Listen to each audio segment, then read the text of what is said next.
pas devant les enfants.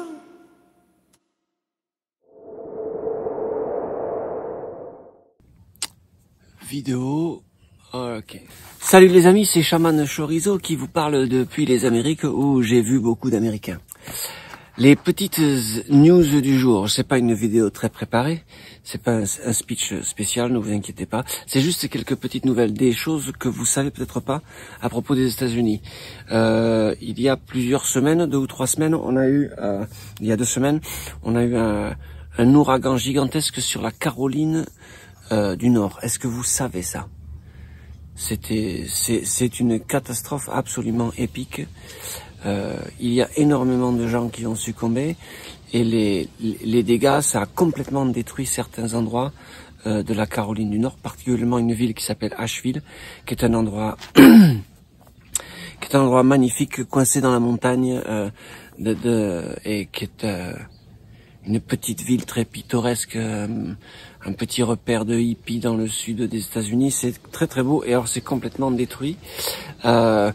C'est une information qui n'est pas dont on parle très peu parce que la réponse du gouvernement américain est tellement pitoyable que même la télé américaine n'en parle pas.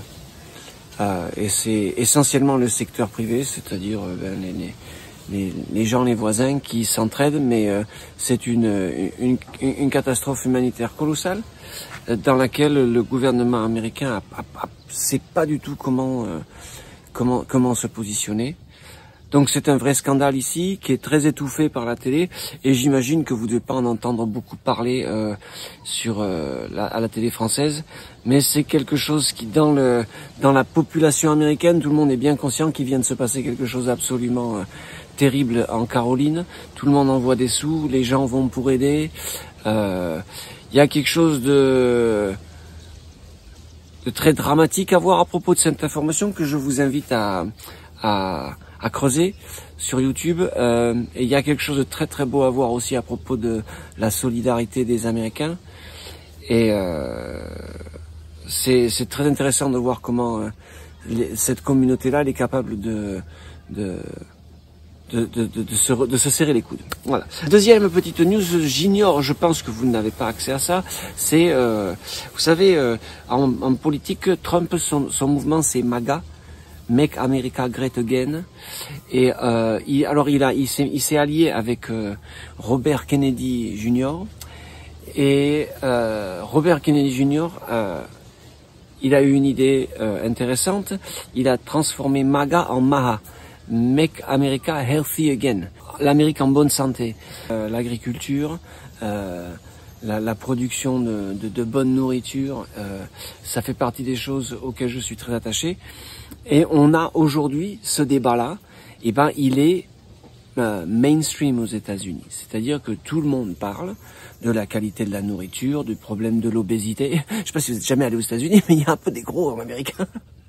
Et ben pour la première fois, on en parle. Un problème de santé publique en fait.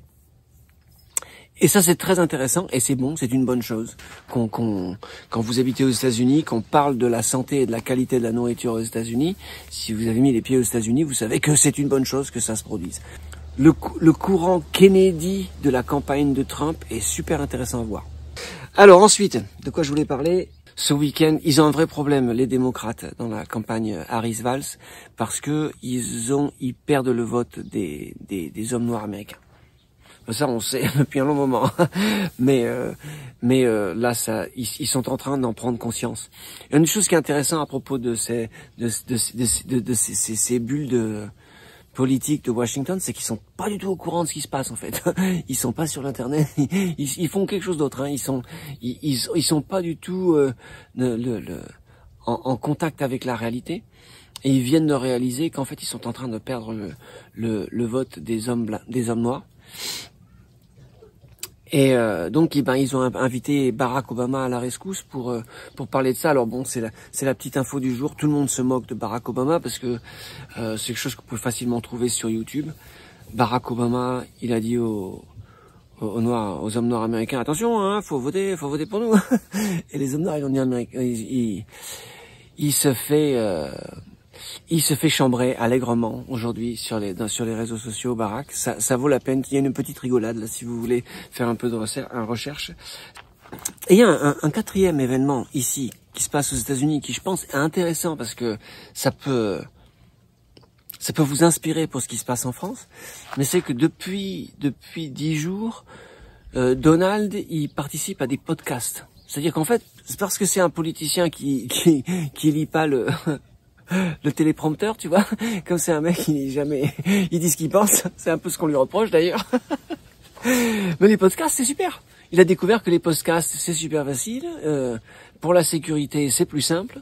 Parce que il y a eu je sais pas si vous savez ça, il y a eu une tentative d'assassinat ce week-end. Juste à côté de chez moi, là, à Coachella. Dans le désert américain, il y a quelqu'un qui a essayé de tuer Donald ce week-end encore. C'est la 3e tentative d'assassinat. Ça commence à faire beaucoup. Bon, peu importe. Le Donald, il a compris que les podcasts, c'est pas dangereux. Pour la sécurité, c'est facile à organiser.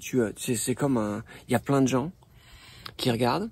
Donc, il fait les podcasts même avec des comiques, des comédiens. C'est intéressant.